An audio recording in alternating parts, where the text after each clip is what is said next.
Assalamualaikum warahmatullahi wabarakatuh.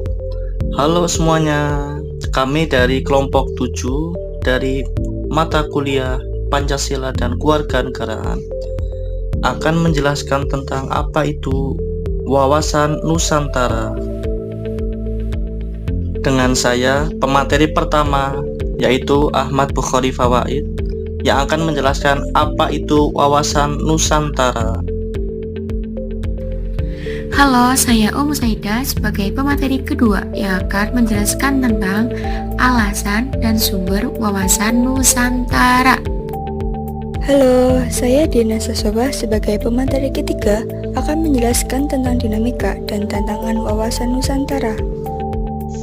Halo, saya Nelly Sofatul Najah sebagai pemateri terakhir akan menjelaskan tentang esensi dan urgensi wawasan Nusantara. Oke, di sini saya sebagai pemateri pertama akan menjelaskan apa itu wawasan Nusantara, baik secara bahasa, istilah, secara rinci. Definisi wawasan Nusantara itu adalah wawasan Nusantara, cara pandang dan sikap bangsa Indonesia dalam memaknai keberadaan wilayah Nusantara sebagai satu kesatuan yang utuh secara geografis, politik, ekonomi, sosial, budaya, dan pertahanan keamanan berdasarkan Pancasila dan Undang-Undang Dasar 1945. Makna dari semua ini ialah semua aspek kehidupan di Indonesia meski berbeda-beda tapi tetap satu jua, harus dipandang sebagai satu kesatuan, Bhinneka Tunggal Ika, yang saling terikat dan saling menguatkan. Secara lebih rinci, wawasan Nusantara dapat dijelaskan sebagai berikut. 1. Cara pandang. Wawasan Nusantara adalah cara bangsa Indonesia melihat dirinya dan lingkungannya termasuk daratan, perairan, dan udara di atasnya sebagai satu kesatuan. Yang kedua, persatuan dan kesatuan. Wawasan ini menekankan pentingnya menjaga persatuan dan kesatuan bangsa serta keutuhan wilayah negara Kesatuan Republik Indonesia. Yang ketiga, negara kepulauan. Wawasan Nusantara mengakui Indonesia sebagai negara kepulauan dengan berbagai suku, berbagai bahasa, berbagai budaya, namun tetap satu kesatuan. Yang keempat, Pancasila dan Undang-Undang Dasar 1945. Wawasan Nusantara dilandasi oleh nilai-nilai Pancasila dan Undang-Undang Dasar 1945 sebagai dasar negara dan ideologi bangsa. Yang kelima, tujuan utama wawasan Nusantara ialah tujuannya mewujudkan persatuan dan kesatuan bangsa serta keutuhan wilayah demi tercapainya cita-cita nasional. Yang keenam, implementasi wawasan Nusantara. Wawasan Nusantara diimplementasikan dalam berbagai aspek kehidupan berbangsa dan bernegara, termasuk politik, ekonomi, sosial budaya, pertahanan, dan keamanan. Seterusnya ialah konsep dan urgensi wawasan Nusantara. Pengertian etimologi kata wawasan Nusantara itu ialah berasal dari dua kata, yaitu wawasan dan Nusantara.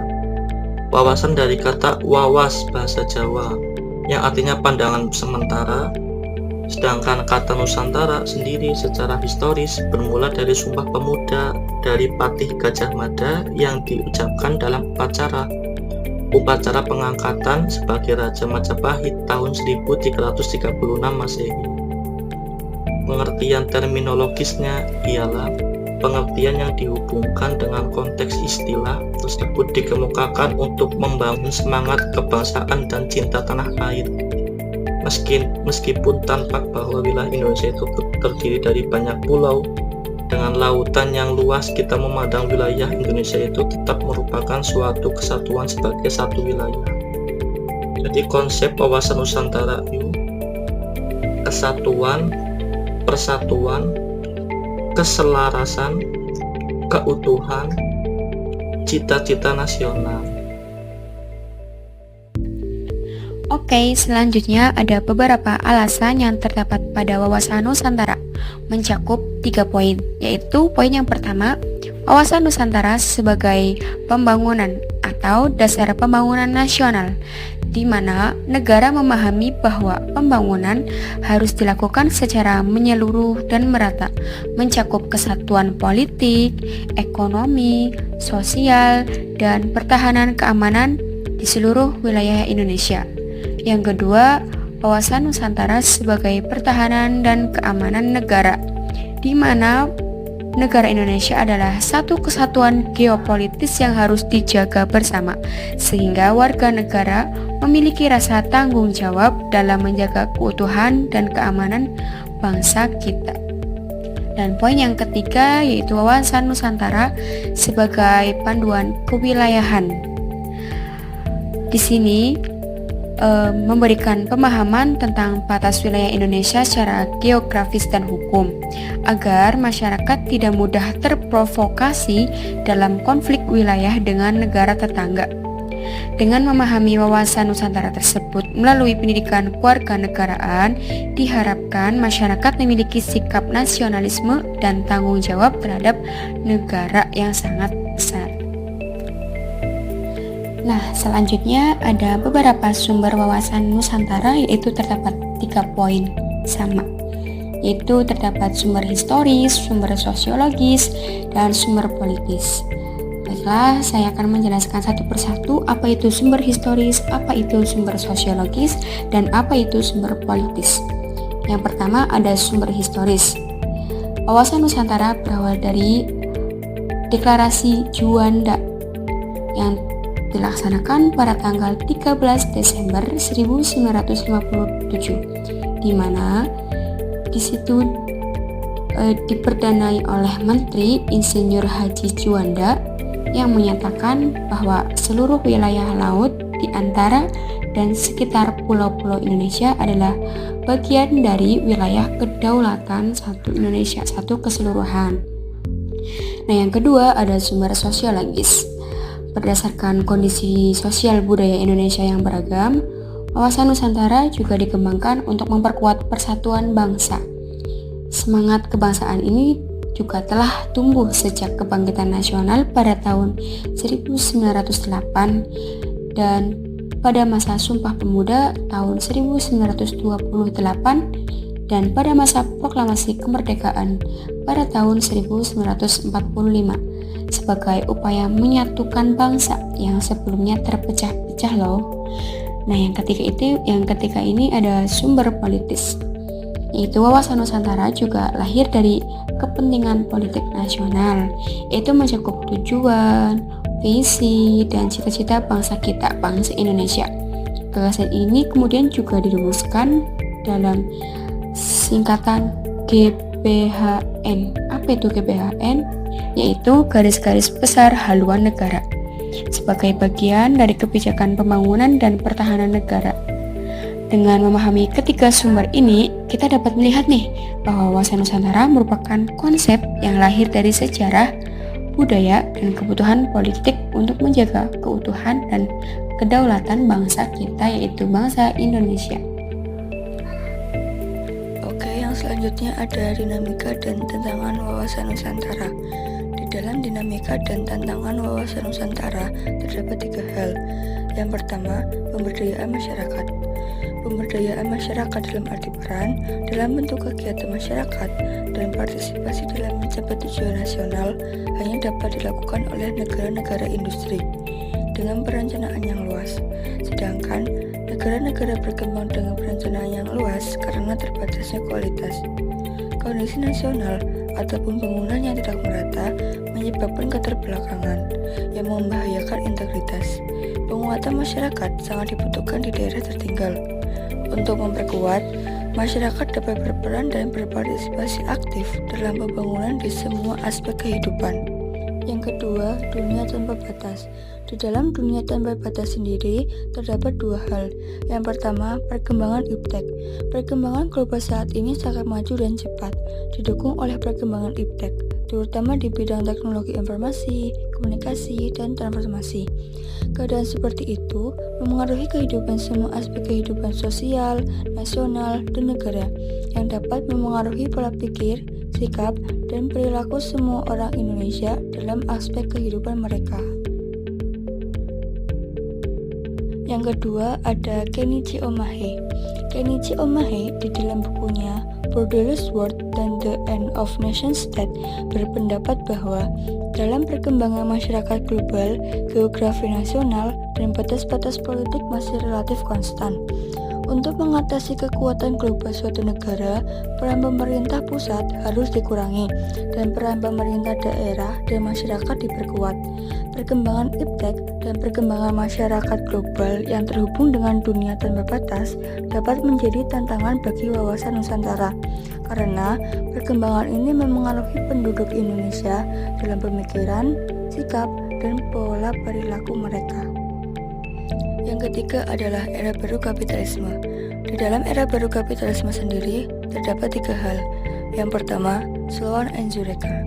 Dalam bukunya, Dictionary of Economic, sebuah sistem ekonomi yang didasarkan pada hak kepemilikan pribadi atas berbagai barang, dan kebebasan individu untuk membuat perjanjian dengan pihak lain, dan untuk melakukan kegiatan ekonomi. Di era baru kapitalisme, sistem ekonomi harus menghasilkan keuntungan dengan melakukan kegiatan yang luas, yang mencakup semua aspek kehidupan masyarakat, sehingga diperlukan strategi baru dalam sistem ekonomi, yaitu keseimbangan.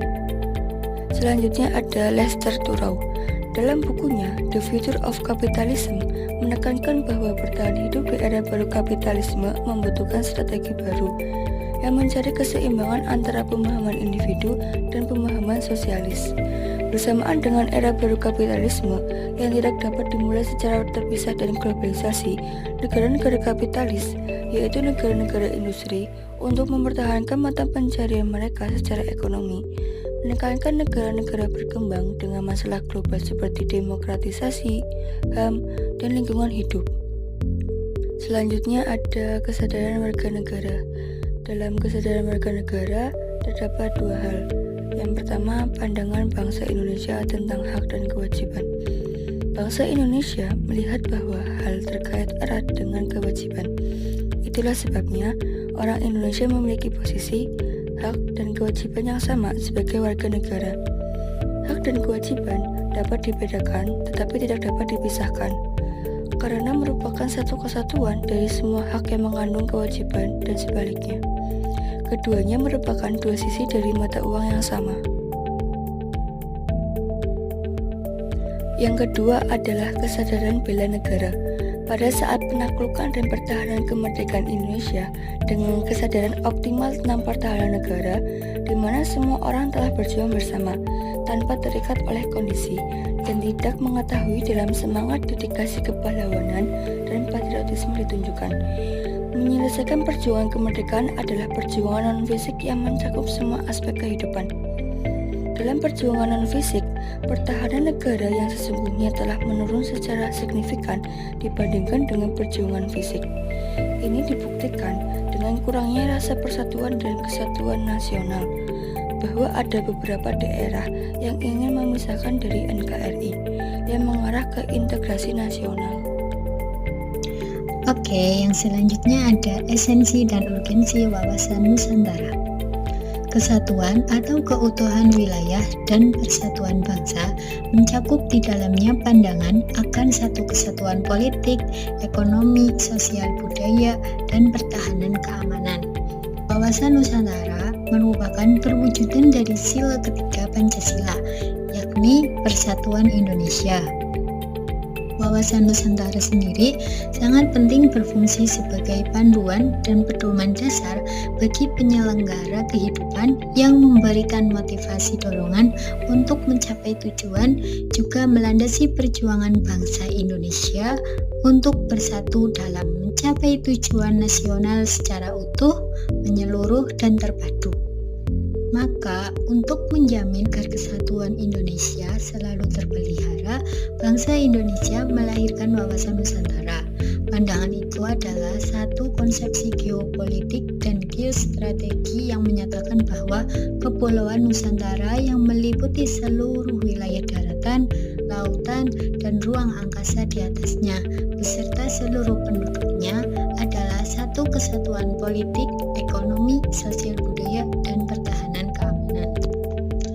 Perwujudan Kepulauan Nusantara sebagai satu kesatuan politik memiliki arti yang berada kehidupan politik di seluruh wilayah Nusantara merupakan satu kesatuan yang diselenggarakan berdasarkan Pancasila dan Undang-Undang Dasar 1945, bahwa bangsa Indonesia yang terdiri dari berbagai suku dan berbicara dalam berbagai bahasa daerah, serta memeluk dan meyakini berbagai agama dan kepercayaan terhadap Tuhan Yang Maha Esa, harus merupakan satu kesatuan bangsa yang bulat dalam arti yang seluas-luasnya, bahwa secara psikologis bangsa Indonesia harus merasa satu, merasa senasib, sepenanggungan, sebangsa dan setanah air, serta mempunyai tekad dalam mencapai cita-cita bangsa. Yang selanjutnya, perwujudan Kepulauan Nusantara sebagai satu kesatuan ekonomi, dalam artian kekayaan wilayah adalah modal bersama dan keperluan hidup harus tersedia merata. Tingkat perkembangan ekonomi harus sesuai dan seimbang di seluruh daerah. Bahwa kekayaan wilayah Nusantara, baik potensial maupun efektif, adalah modal dan milik bersama, bahwa keperluan hidup sehari-hari harus tersedia merata di seluruh wilayah tanah air. Yang selanjutnya ada perwujudan Kepulauan Nusantara sebagai satu kesatuan sosial dan budaya.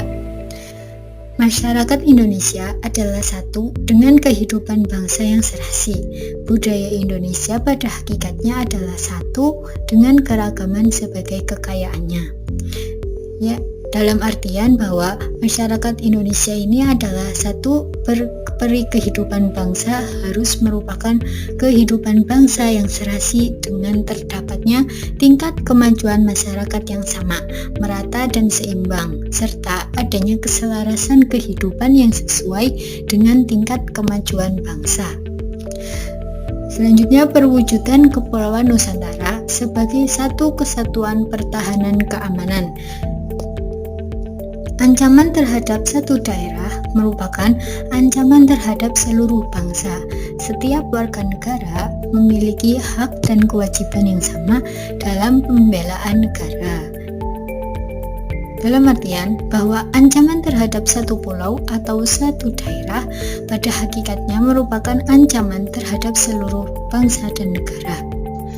Dan tiap warga negara memiliki hak dan kewajiban yang sama dalam rangka pembelaan negara. Mungkin itu saja yang dapat kami sampaikan. Kami dari kelompok 7 mata kuliah Pancasila dan Kewarganegaraan menjelaskan apa itu wawasan Nusantara. Kesimpulannya ialah keutuhan nasional, cara pandang utuh menyeluruh demi kepentingan nasional itu harus diwujudkan di negara kita. Pertujuannya untuk mewujudkan nasionalisme tinggi di segala aspek kehidupan, mengutamakan kepentingan nasional di atas kepentingan individu atau kelompok. Keanekaragaman budaya adalah identitas bangsa. Jadi, beraneka-ragaman budaya, agama, ras, bangsa, dan suku itu berpotensi menimbulkan konflik. Tetapi wawasan Nusantara menjadi nilai dasar ketahanan nasional dan pemersatu keragaman budaya bangsa. Dengan semboyan kita yaitu Bhinneka Tunggal Ika, berbeda-beda tetapi tetap satu jua. Ya, mungkin cukup sekian dari kelompok kami. Terima kasih atas perhatiannya. Mari kita jadikan informasi ini sebagai bekal untuk menghadapi tantangan dan meraih kesuksesan bersama. Sampai jumpa di lain hari kesempatan. Jalan-jalan ke kota Tegal, beli oleh-oleh dodol Garut. Terima kasih atas perhatiannya kekal. Semoga ilmu ini bermanfaat dan turun. Undur makola wala tandur mangkola. Lihatlah apa yang dikatakan dan jangan lihat siapa yang mengatakan. Mungkin cukup sekian dari saya. Wabillahi taufiq wal hidayah. Ihdinas siratal mustaqim. Wassalamualaikum warahmatullahi wabarakatuh.